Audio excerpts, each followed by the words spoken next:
Honorable Speaker. You can't rise on a point of order before a motion is seconded. Proceed second. Honorable Speaker, I stand to second Yes. the motion. Mr. Speaker, I would like to say that this additional revenue allocation bill is a very, very important bill, Mr. Speaker. Mr. Speaker, you remember in the old days, Treasury used to give counties money in form of conditional grants. But now, Parliament came up with the idea of the additional revenue allocation bill. Mr. Speaker, this is in line with aspirations to enhance devolution in this country. There's a misconception that is going on in this country that National Assembly is anti-devolution. Mr. Speaker, there is no person with sane mind that can oppose devolution, because this is the only avenue that we have that takes billions of shillings to the counties and to the places where people live. Mr. Speaker, there are counties in this country today, out of the 47 counties, that will not have seen any money from national government in form of $1 billion if it was not for devolution. They never saw any money. They used to be in the budgeting system of the centralized system of governance, Mr. Speaker, and you're old enough, you know that. They used to be told, your money has been put in security to defend you people from enemies and other things, and they will never see any development money in their lives. Counties have revamped our livelihood, Mr. Speaker. I know there are a lot of shortcomings. People believe that there's a big problem in counties.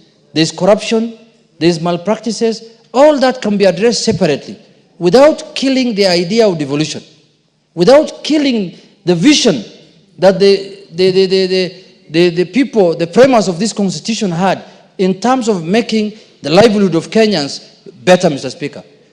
Many developed countries in the world, Mr. Speaker, Germany and all other countries that have developed because they implemented devolution.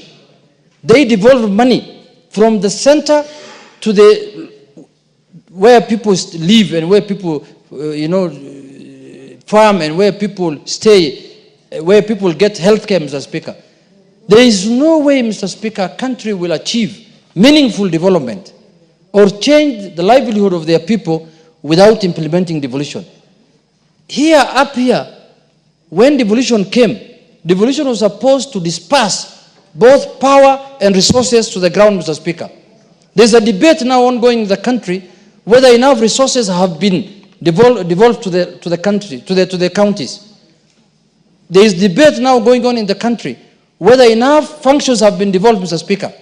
Whether some functions are still held at the national level. So we need to have a national discourse to agree as a country whether we have devolved enough functions and enough resources to the counties, Mr. Speaker. Mr. Speaker, there are many things that can be done at the county level. There are many things that can be done at the county level because, Mr. Speaker, that is where the rubber meets the road.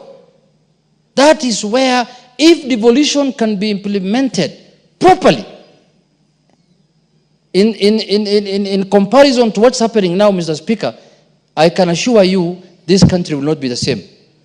Mr. Speaker, there is a big debate going on in the country whether the last 10 years or the last 12 years, devolution has achieved what was intended to achieve. There is a big debate. And that is acceptable because people, even national government, there's a debate whether they're doing things the right thing, whether they're doing the wrong thing. Every day, people accuse them of this. SHA is not working, this is not working, and they continue improving. They continue doing their work. They continue saying that we are going to change this. That's also what devolution is supposed to do. Things that are not working, they should be able to work. We have not created devolution to enrich certain people or to make certain people billionaires. We have created devolution, we have brought devolution to our constitution so that Kenyans can feel power and resources resides with them in their villages.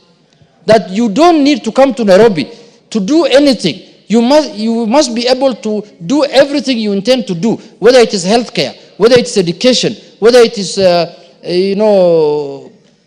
energy, whether it is roads, whether any kind of development, you must be able to get it at the devolved unit where you stay. Mr. Speaker, this tag that's being peddled around that National Assembly is anti-devolution, cannot stand the test of time. We must stand with devolution because our own people, our constituents are part of counties. They don't live in, there is no place, there is no constituency that's not part of a county. Every constituency is a part of a county. So the people who live there, the people the governor is leading are the same people who voted for us also. So there is no way we can fight devolution. It can't be right if we are branded that we are anti-devolution. But we must also be able to oversight. If the county government is not doing their work, it's our responsibility to point it out and say that this has failed and that has failed.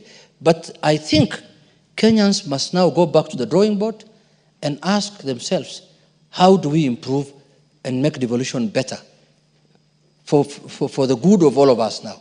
How do we devolve more functions? How do we devolve more resources? And put accountability measures in place.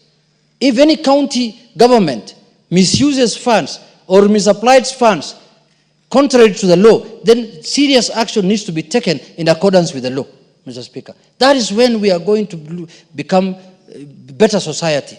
And that's when we are going to benefit from the fruits of devolution, Mr. Speaker. With those few remarks, I urge my colleagues, let us support this bill, let us support this motion, let us pass this additional revenue allocation bill. So majority, a lot of the monies contained in this bill, Mr. Speaker, are not from the exchequer. A lot of the monies contained in this bill, Mr. Speaker, are from donor funds. It's donor funds from the World Bank who want to improve our slums in our counties, who want to do roads for us in the small, roads there that are the counties. Majorly, it's a donor-funded programs which contain in this bill, Mr. Speaker. So if we oppose it, we'll be literally refusing counties to access donor funding, and which is not good for us. Why should we refuse if a donor fund wants to improve our healthcare in Migori or in Homa Bay? Why should we refuse if a donor fund wants to improve our roads? That is not in our place to do it. So I urge my colleagues, let's pass this bill, and we will discuss devolution holistically, where it is, where it has come from, and how we want it to go. Thank you very much, Mr. Speaker. I second.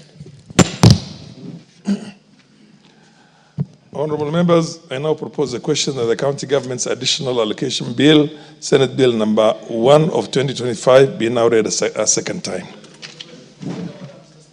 You're on a point of order. What's your point of order?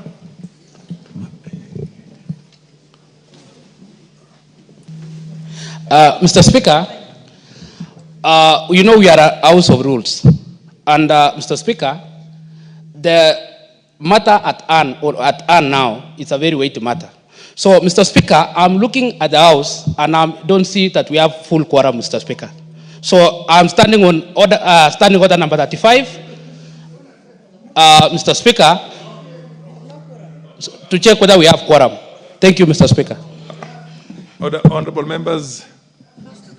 Order, Honorable Junet. I don't know how law you people got this parliament into. When somebody rises on a point of order and raises an issue of quorum, and you have to ask the sergeant at arms to determine whether the quorum is there or not. The rules are very simple.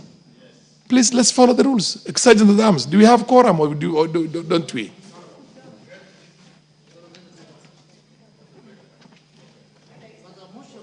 Order. We don't have a quorum. Okay, ring the quorum bell. Quorum bell. Ring the quorum bell. Well, you propose, and after proposing, you open to debate. I proposed. What's wrong with you? Yes. Junet, enthusiasm seems to have taken the better side. Ring the, is it ringing? For 10 minutes. 10 minutes. Go and get